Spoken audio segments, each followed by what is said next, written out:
Yeah, I mean, the difference in the ball game was really the pitching. I think we walked them twice and struck them out 15 times. I think they walked us 9 times, struck us out 5. I think they hit us 5 times. And, we scratched a couple runs across in the 5th and 6th. Those were big, but really the big swing was Cahill's 0-2 after seeing 0-2 count. Saw a couple off-speed pitches and tried to slip a fastball by him, and he smoked it into the gap for three quick RBIs. And all of a sudden we have a 4-run lead. So gave us a chance to relax a little bit. And Gage Wood was really good for 4 innings. Threw right at it the max, about what we wanted him to throw. We wanted him to stay just under 60 if possible. And but I thought he was really good. Struck out 9. I don't think any walks. Gave up a line drive home run, and Galvin's a good hitter, and he got him a fastball, and he didn't miss it. But yeah, it was a good win for us. We did just enough to find a way to win.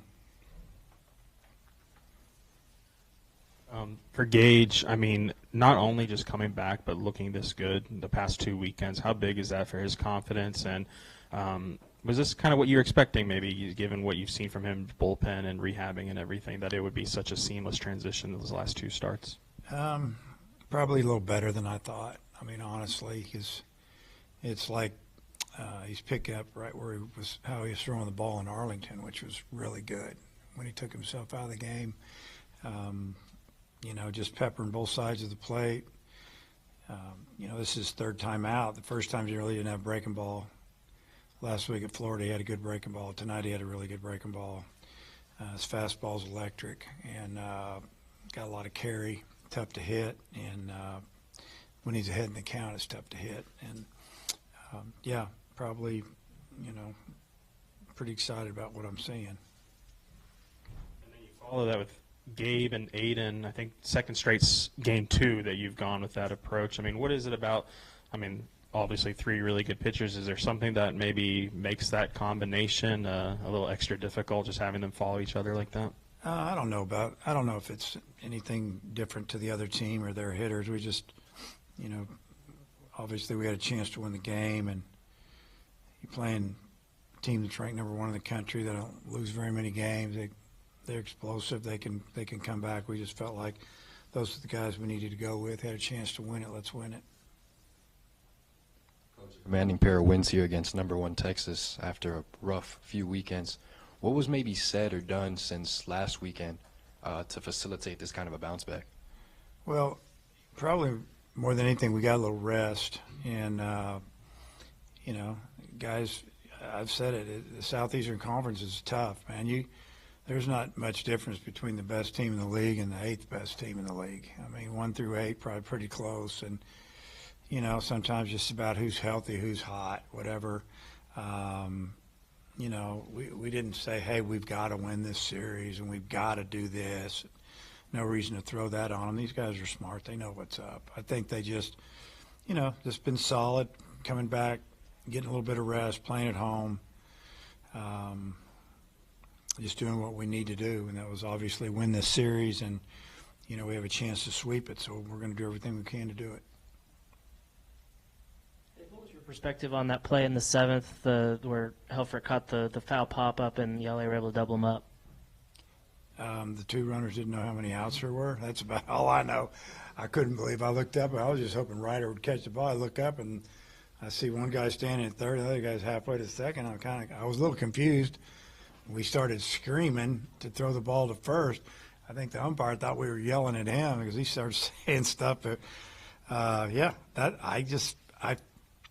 don't know. Maybe the runner at 1st saw the runner at 2nd run, so he ran. Or they both didn't know how many outs there were, one or the other.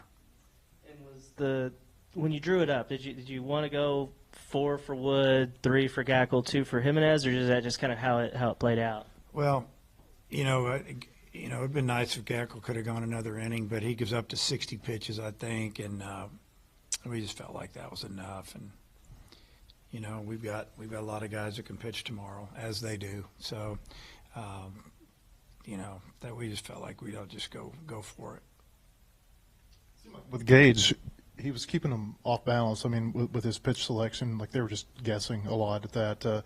What did you think about that, and how much does Ryder have to do with that?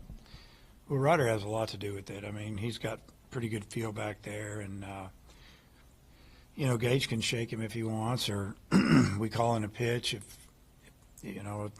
if Ryder puts it, if we call in a pitch and the pitcher doesn't want it, he can shake it. And but I think Ryder has a really good feel back there. Knows what he's, what he thinks the hitter's maybe looking for, moving around the box a little bit, or just what our pitchers, at the time is really commanding. I thought, moving to Gack a little bit, I thought he had a lot of close misses, as did Gage Wood. And, the most confusing thing is one's Gage and one's Gabe, and I keep trying to make sure I tell you the right name there. But, yeah, I thought they were both really good tonight. I know you've talked about this, but was there a challenge to the starters this weekend to give you some length that you've missed the last few weeks? Yeah, I'd have to say there's a little bit of that going on. It's not like in front of the whole team. It's probably more individually, and, sometimes it's, hey, why don't you come meet with me for a minute? And sometimes it's, I'm going to make sure I run into him and have a little conversation. And I think the pitchers appreciate it. I think that, if I have something to say to them and I call them in and talk to them a little bit, I think they appreciate that too. And I've done that a couple times in the last couple of weeks. But Coach Hobbs handles most of that when it comes to the pitchers. And then with both of your starters, I mean, both of them avoided the long inning where they threw 20-plus pitches this week. Yeah. How much of that is strike zone? Or is there something else going on there? Well, I just think they're locating a little better and they're getting some outs and they're not, you're not walking people. I mean, we've done a great job. We walked 2 tonight. I don't know, what did we walk, 1 or 2 last night, something like that. And, that's where your pitch count gets up there. When you start walking people, a lot of full counts, and you foul off 2 pitches and you walk somebody, you just threw 8 or 9 pitches to one guy, and it gets a little tough. But we've avoided that the first couple of games. Iredale's been the guy to kind of get the first crack at their starting pitching. I mean, how important has he been? Yeah, yesterday he had a double down the line in the second. Tonight we thought he really hit that ball good, but we didn't think it was going to get out of the park. And the wind really wasn't blowing, but I guess it had a lot of backspin on it. It kept traveling. Obviously, that was huge because when the ball was hit, I mean, I made the comment, man, he just missed it.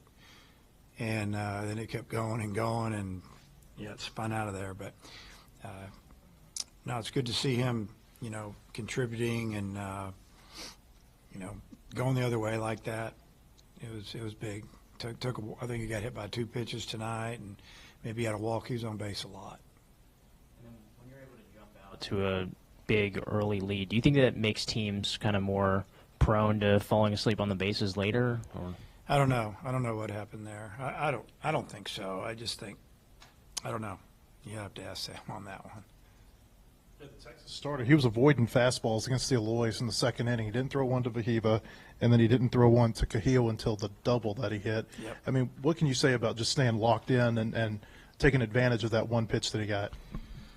One thing about Cahill, and you've seen he's got tremendous bat speed. It's hard to sneak anything by him. You might be able to fool him, but as far as getting a fastball by him, even though you've thrown him nothing but breaking balls, and that's all he saw that at bat, 2 of them. Maybe his changeup in there.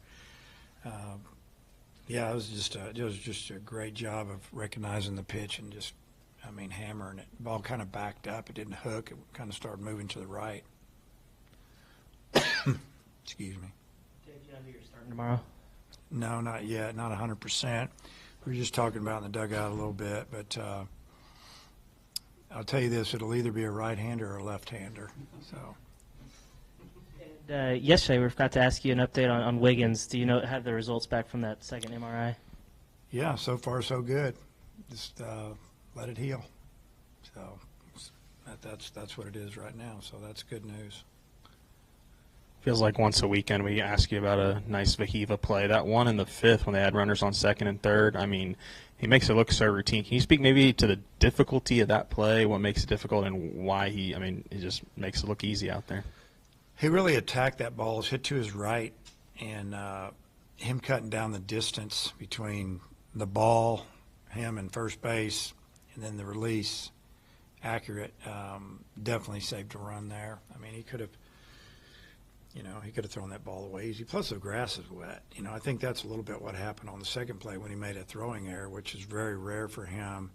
The ball, you could see it from the dugout, just kind of took off a little bit, so it was really wet. He did make it look easy. It was a really difficult play. Coach, Jimenez is coming off an arm injury last year. How have you seen him ramp up and really coexist with this team? Yeah, I mean, he's he's a super hard worker. And, I've said it a few times in the fall, we were talking with him, and even when we signed him, it was like, hey, you come in this year, see if we can get you ready for the spring. If not, we'll get you ready for next year. And, about 10 months in, right around the Christmas break, we're going, he's throwing pretty good.